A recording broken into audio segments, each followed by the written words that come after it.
Deus, nosso Senhor, dos nossos inimigos, em nome do Pai, do Filho e do Espírito Santo. Amém. Meu Senhor e meu Deus, creio firmemente que estás aqui, que viveis, que me ouves. Adoro-te com profunda reverência. Peço perdão dos meus pecados e graça para fazer com fruto este tempo de oração. Minha Mãe Imaculada, São José, meu Pai e Senhor, meu anjo da guarda, intercedei por mim.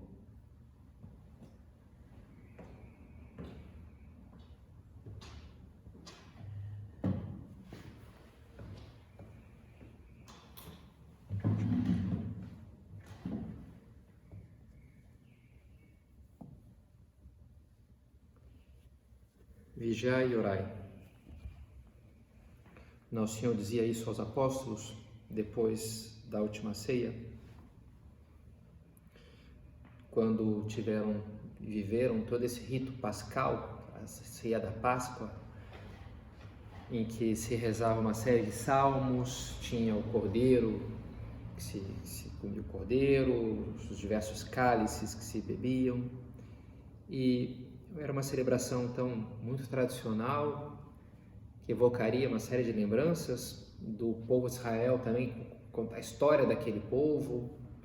Também cada um daqueles apóstolos teria suas memórias pessoais também, de família, quem sabe, das celebrações antigas. A gente pensa quando a gente se reúne na ceia de Natal, por exemplo, e lógico que aquilo evoca o nascimento de Cristo. Bem, se vamos à missa do galo, ótimo, se lê o Evangelho, se canta músicas, fala de Jesus, de Belém, da noite feliz, mas também entram de permeio ali lembranças da nossa infância e da vida em família, dos pais e dos avós, e é uma coisa bonita, tocante, como aqueles salmos soariam no ouvido dos apóstolos. E é normal que haja orações que nos toquem mais, que mexam mais conosco, que nos tragam mais para a presença de Deus, despertem bons propósitos. Algumas orações nos ajudam mais do que outras, a gente pode gostar mais de umas do que outras. E o Papa João Paulo II, pouco depois de eleito, em 1978, no Ângelus, o Papa aos domingos ele reza o Ângelus com os que estão ali em Roma, na Praça de São Pedro, e logo antes faz uma breve, fala umas poucas palavras, uma coisa de minutos. Volta e meia eu aproveitava morando em Roma para estar lá nesse momento na Praça de São Pedro. E aí ele falou, nesse Ângelus, da sua oração predileta. O Papa João Paulo II falou que a sua oração predileta era o terço. E dizia, no transfundo das Ave-Marias passam ante os olhos da alma os episódios principais da vida de Jesus Cristo. O rosário, no seu conjunto, consta de mistérios gozosos, dolorosos e gloriosos e nos põe em comunhão vital com Jesus através, poderíamos dizê-lo, do coração da sua mãe. Através dos mistérios, nos põe em comunhão com a vida de Cristo através do coração da mãe, do coração de Maria. Ao mesmo tempo, nosso coração pode incluir nessas dezenas do rosário todos os fatos que entremeiam a vida do indivíduo, a família, a nação, a igreja, a humanidade. Experiências pessoais e do próximo, sobretudo das pessoas mais próximas, que levamos mais no coração. Deste modo, a simples oração do rosário sintoniza com o ritmo da vida humana. Interessante, Os mistérios da vida de Cristo, as intenções da nossa vida, as nossas experiências, a coisa se mescla, se mistura e se une. Falando com um padre, algum tempo atrás, sobre tradições do cristianismo do Oriente. Eu gosto dos ícones da Filocalia, e falava dessa tradição da oração do coração, a oração de Jesus, que repetia uma ejaculatória de maneira contínua, é uma tradição oriental. E esse padre me dizia, tudo bem isso daí, mas olha, muito melhor é o nosso terço, que é algo latino, muito mais rico, muito mais algo ocidental, porque tem a contemplação dos mistérios de Cristo, não é só a repetição das Ave-Marias, mas ali a gente também tem a coisa da meditação, da contemplação. E é verdade, claro, cada oração tem suas coisas interessantes, mas o terço é uma oração maravilhosa, é toda uma riqueza. O Santo Rosário, incrível, né? Como que dá para tirar daí o quantos santos têm feito o rosário e, portanto, como a igreja nos propõe essa oração, é uma oração, enfim, não é tão antiga assim. A própria Ave Maria me parece que não tem 1000 anos. O texto da Ave Maria, em termos de história da igreja, não é muito, né? Pode parecer 1000 anos, e o terço igual, né? Não tem 1000 anos, mas é uma oração que ganhou mais uma proporção, é quase que a oração do católico praticamente, né? O terço, e porque foi muito abençoada, e Nossa Senhora em muitas aparições, os papas promovendo essa devoção. E inclusive essa quarta-feira, dia 7 de setembro, é a festa de Nossa Senhora do Rosário, porque foi o dia da Batalha de Lepanto, que é uma batalha naval muito importante, em que os cristãos se apoiaram muito no terço como arma, como oração para vencer ali aquela batalha contra muçulmanos. Então o Papa instituiu essa festa de Nossa Senhora do Rosário para promover a devoção do Rosário, e todo o mês de outubro se tornou mês do Rosário. É o mês de pensar nessa devoção. Eu imagino que tem a ver também com a questão da primavera. Maio é o mês de Maria, também porque no hemisfério norte é o mês da primavera, o mês das flores, o mês das noivas, e portanto o mês de Maria tem tudo a ver. Em alguns países, não é o caso do Brasil, mas é do Chile, por exemplo, o mês de Maria ficou outubro.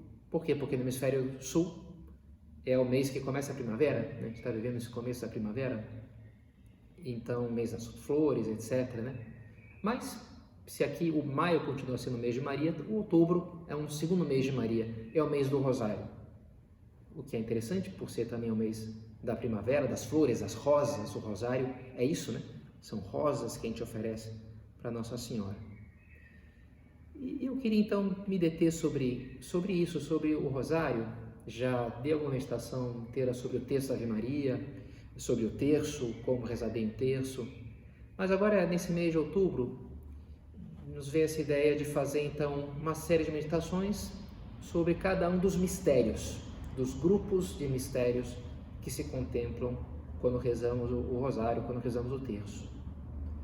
São 4 semanas, portanto, os 4 grupos diferentes de mistérios, para a gente tentar aprofundar um pouco mais e tentar tirar um pouco mais os frutos, dar alguma ideia. Claro, cada um vai ter ideias muito diversas, luzes, e toda uma riqueza de trás desses mistérios da vida do Senhor. Mas que bom que a gente busque entrar aí.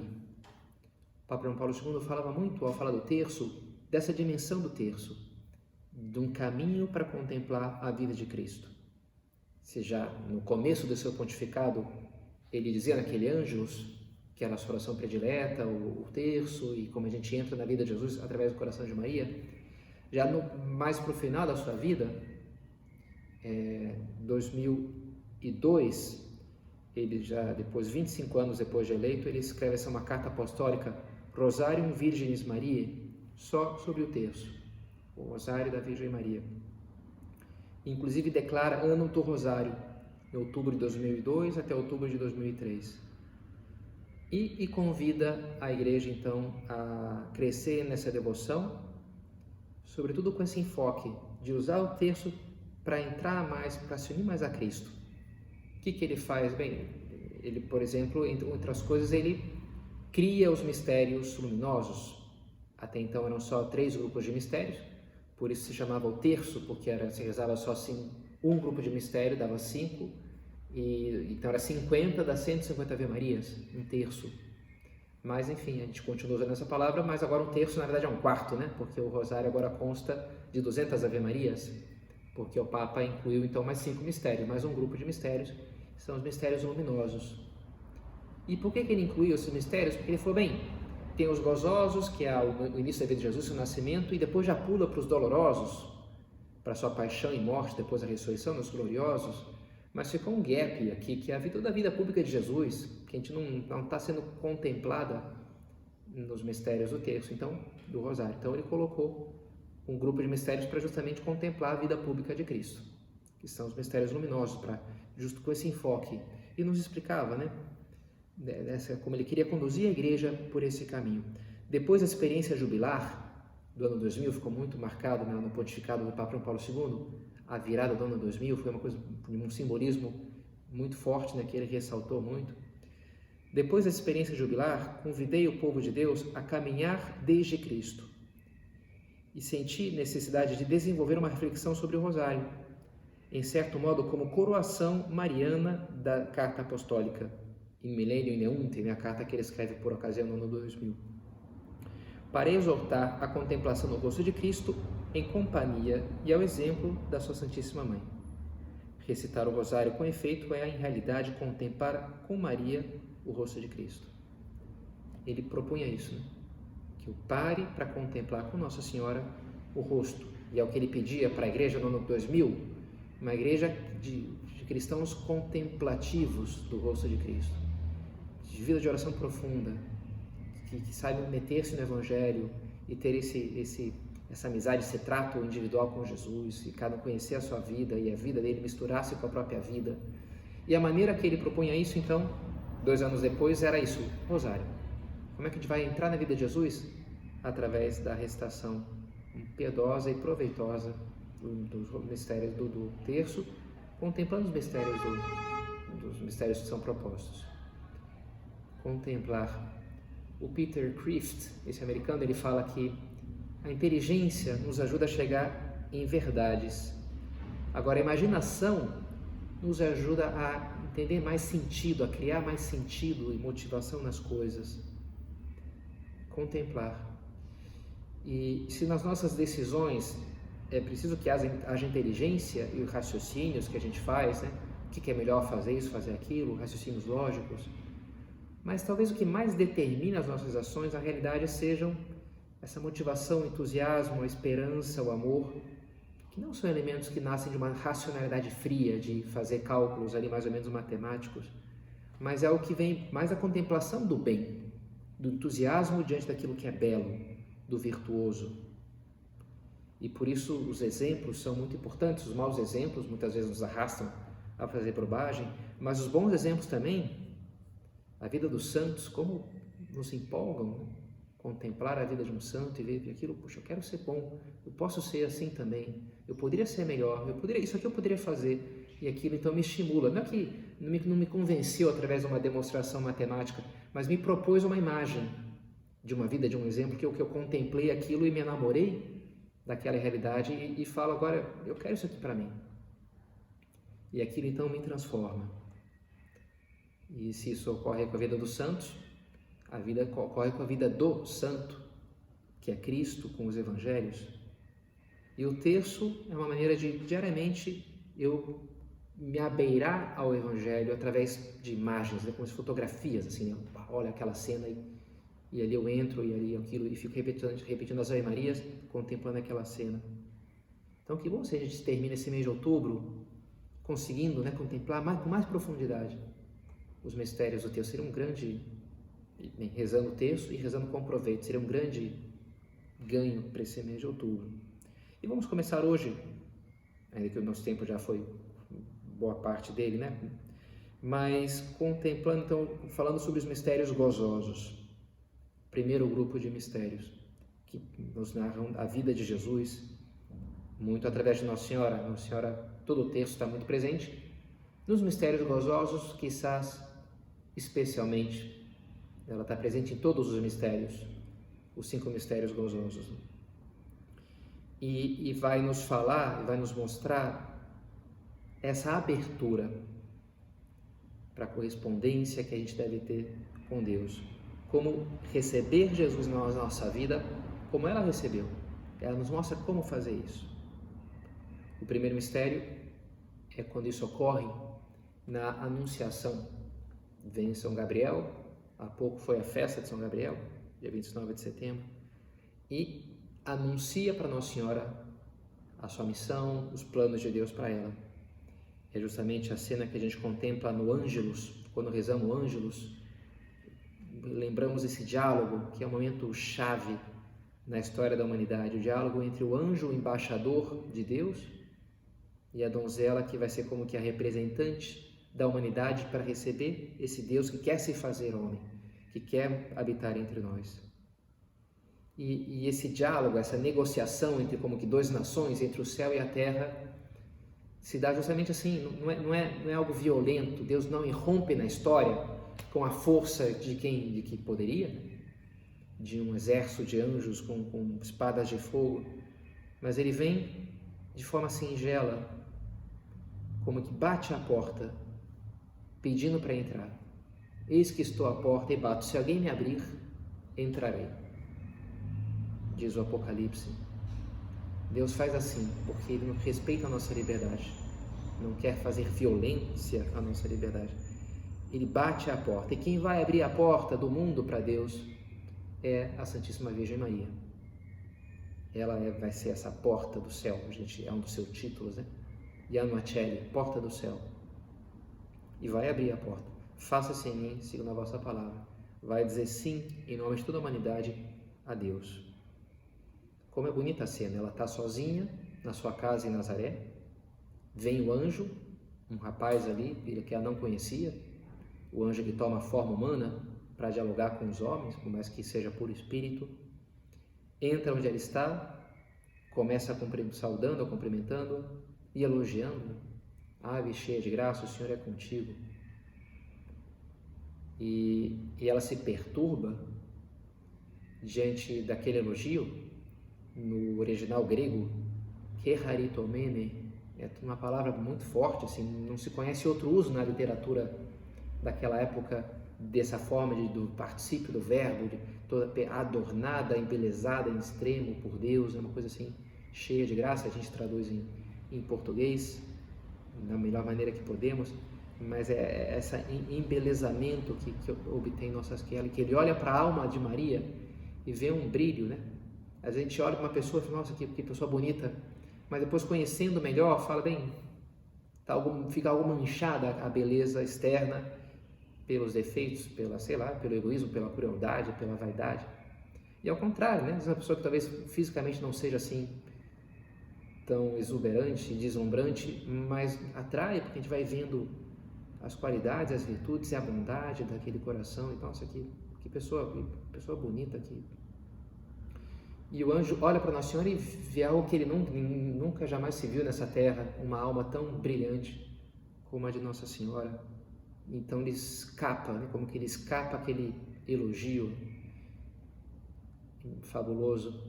E Nossa Senhora, a gente pensa, né? Uma jovem donzela, não teria muito mais de 15 anos ali, possivelmente menos, alguns autores pensam. E numa cidade pequena ali, do interior, de um reino perdido do Império Romano, uma coisa assim bem colateral, digamos, na história do mundo, uma coisa simples, né? E ela escuta aquilo e fica perturbada. O que significaria aquela saudação? Não responde, fica calada. E o anjo, não temas, Maria, eis que encontraste graça diante de Deus, por isso conceberás, darás a um filho, que será filho do Altíssimo, será rei, reinará sobre o trono do seu filho, do seu pai Davi. Então explica para ela que ela vai ser mãe, que ele veio falar para ela que ela vai ser mãe. Aquilo choca a princípio, ela estava prometida em casamento a José, mas ser mãe não estava nos planos dela. Nossa Senhora tinha decidido permanecer virgem, ela tinha entendido que Deus queria isso para ela. Possivelmente teria falado já com São José sobre isso, explicado, olha, eu topo me casar contigo, mas olha, saibas que eu entreguei a Deus, né, a minha virgindade, e não era uma coisa que fosse comum, não existia esse costume naquela época. Nossa Senhora inventa esse negócio, né? Porque Deus inspirou e ela entendia o que Deus queria dela. E ela possivelmente então teria falado com José, e José então, bem, aceitou, ele entendia, via toda a beleza espiritual dela, e tinha certeza que aquilo era algo de Deus, e até talvez se tivesse algum pudor de pensar, de se aproximar dela fisicamente, né? E podemos perceber-se assim, indigno de tamanha santidade que tinha diante. Então, quando o anjo fala que ela vai ser mãe, aquilo choca. Mas espera aí, mas Deus tinha me pedido para permanecer virgem. E aí o anjo lhe explica, não, é que o Espírito dos Santos descerá sobre ti, por isso aquele que nascer de ti será chamado Filho do Altíssimo. Vai ser filho de Deus, não vai ser filho de um homem. não perderás a tua virgindade, porque será uma coisa sobrenatural. Não nascerá de um homem, mas do próprio Deus. É o próprio Messias, né? Ela vai ser mãe do Messias.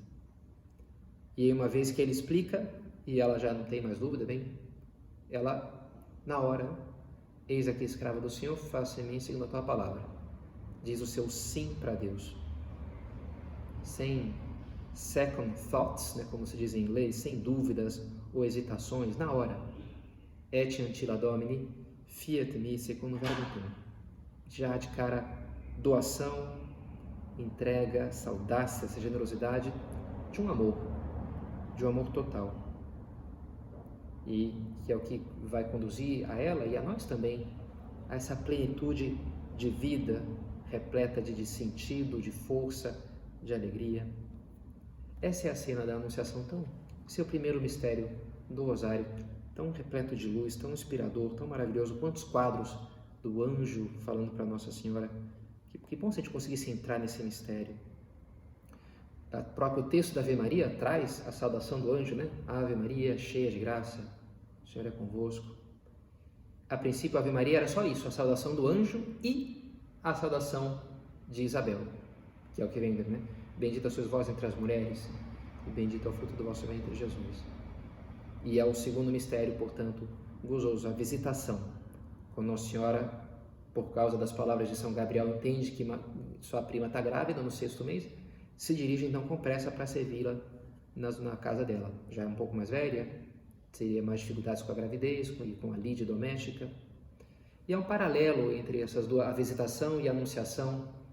As duas é uma visita do arcanjo ou de Maria, há um acolhimento do dono da casa, da dona da casa, e há inclusive uma comunicação do Espírito Santo nas duas cenas. E essa segunda nos faz pensar como Deus quer vir à nossa vida, à nossa alma, mas não para como que estacionar-se aí e a coisa parar. Não. Deus vem à nossa vida e nos enche de vitalidade, de energia, de movimento. E a vida é isso, né? A vida é movimento, não dá para ficar parado. Posso até ficar parado em 3 dimensões, mas na 4ª dimensão, que é o tempo, não dá para ficar parado. O tempo sempre está correndo, numa taxa de 1 hora por hora, 1 segundo por segundo, por aí vem. Teorias da relatividade que pode aumentar isso ou diminuir, mas não dá para parar o tempo sempre corre, sempre avança. E a verdadeira métrica da vida é a doação, o amor, quanto eu me dou por segundo, por hora, quanto eu aproveito o tempo, né, para amar.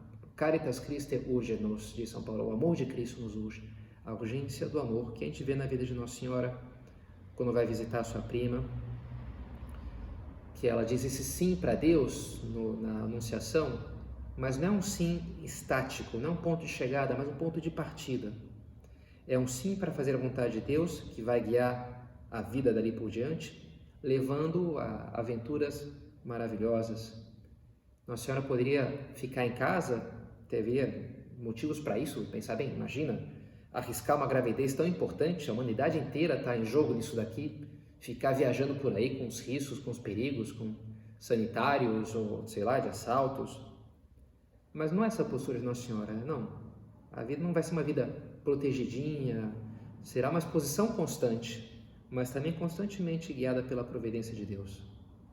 Da parte dela, o que Deus pede é a docilidade, essa prontidão em fazer a sua vontade, não a passividade.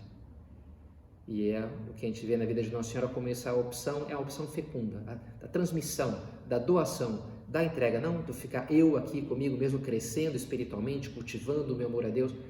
Sim, vou fazer isso, mas doando-me aos outros, indo em direção aos demais. Recebo e dou, entrego. Deus me dá muitos dons para que eu dê aos outros. Com alegria. Essa cena é muito... Daria para comentar muito nessa cena da visitação, que é muito alegre, né? As duas primas ali exultando. Faz pensar, né? Deus ama aquele que dá com alegria, diz São Paulo aos Coríntios, né? A alegria do viver, que comunica o amor a Deus. E assim que é o fluxo da correspondência do amor a Deus, é isso, que se dá na alegria do viver, que eu vou comunicando e fazendo brilhar a graça que eu recebo de Deus para chegar nas pessoas à minha volta.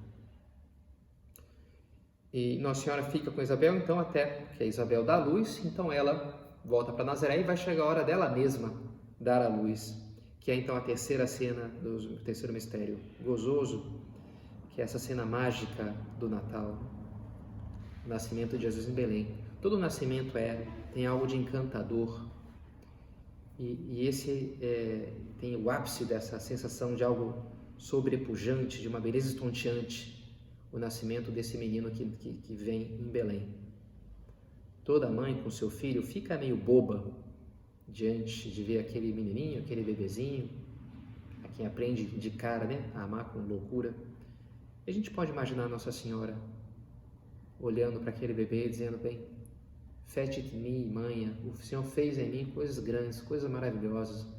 Louvai o Senhor porque Ele é bom, eterna é a sua misericórdia. A destra do Senhor fez prodígios. Como Nossa Senhora louvaria a Deus vendo tudo que Deus fez através dela.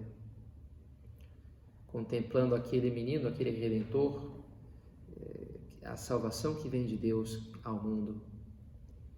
E faz pensar como Deus vai mais além. São José Maria dizia: Deus não se deixa vencer em generosidade. Se eu dou um pouquinho para Deus, Deus pega e dá muito mais. E a experiência dele, ele dizia: olha, eu nunca quis dar checkmate em Deus. De dizer: bem, te dou isso, tu me dá aquilo. Eu faço aqui que tu está me pedindo, mas isso aqui eu me reservo, porque afinal de contas tem que ter alguma garantia humana. Não, pura entrega, e aí a mágica acontece, né? Os prodígios de Deus, se a pessoa está ali nômade nas mãos de Deus, se deixando levar.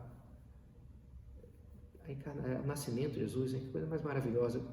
E Deus irrompe na história com uma força, quando a gente se solta, as maravilhas do Senhor são cada vez mais incríveis, né?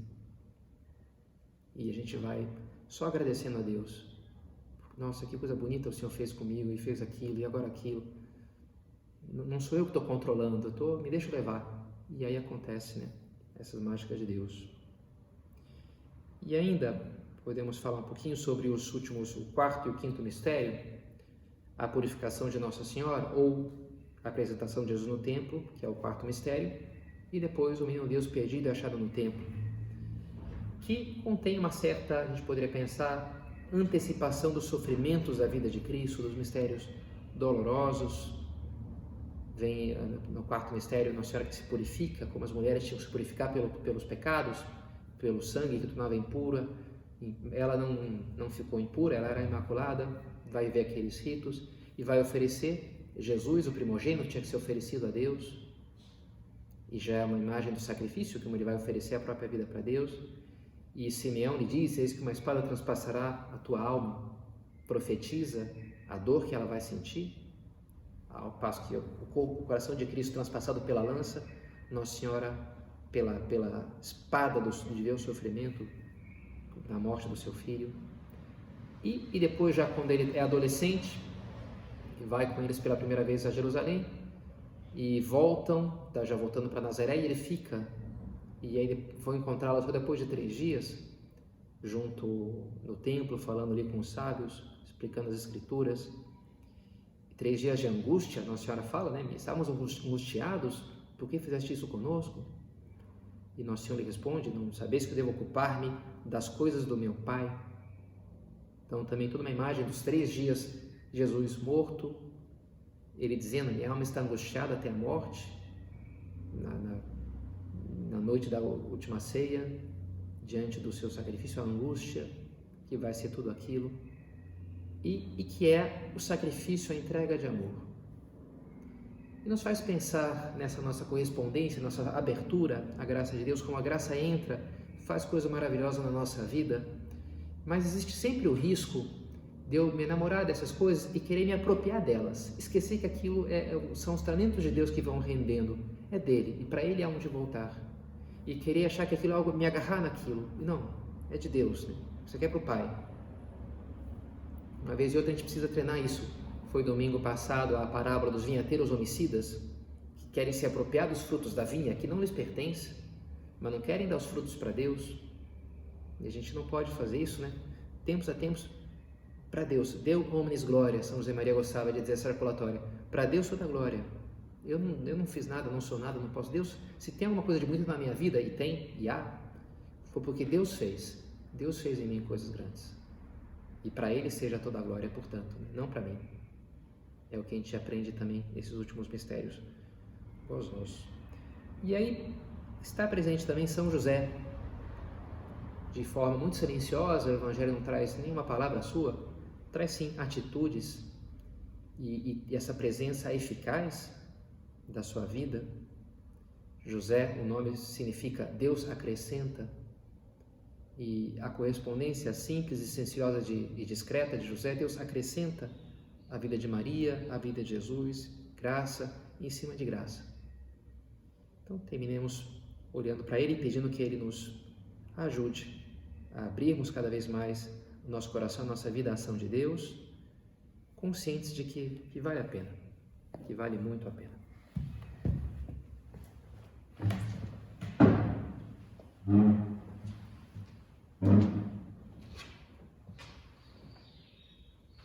Dou-te graças, meu Deus, pelos bons propósitos, afetos e inspirações que me comunicaste nessa meditação. Peço-te ajuda para os pôr em prática. Minha Mãe Imaculada, São José, meu Pai e Senhor, eu hoje aguardo, intercedei por mim.